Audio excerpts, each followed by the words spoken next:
নাগরিকরা সৌহার্দ্যের সঙ্গে শান্তিপূর্ণভাবে এবং নিরাপত্তার দিক থেকে একটা এমন পরিস্থিতিতে তারা যেন পূজা করতে পারেন, যেন তাদের উপরে কোনো রকম বাধা বা সমস্যার সৃষ্টি না হয়। আমরা বিভিন্ন মাধ্যমে যেটা জানতে পারছিলাম যে বিভিন্ন বাধা আসবে, অন্য অন্য দেশ থেকেও বাধা আসবে।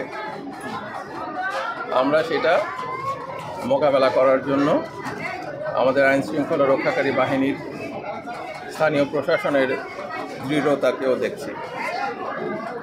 স্থানীয় প্রশাসন, নিরাপত্তা বাহিনীর যারা দায়িত্বে আছেন তারা নিষ্ঠার সঙ্গে চেষ্টা চালিয়ে যাচ্ছেন। সঙ্গে সঙ্গে বাংলাদেশের সাধারণ ছাত্র জনতা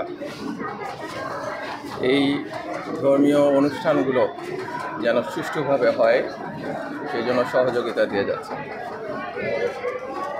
আমরা এই প্রক্রিয়া সবাই মিলে বিভিন্ন ধর্মের মানুষ যেন ধর্ম সুষ্ঠুভাবে পালন করতে পারেন সেটা নিশ্চিত করার চেষ্টা করছি।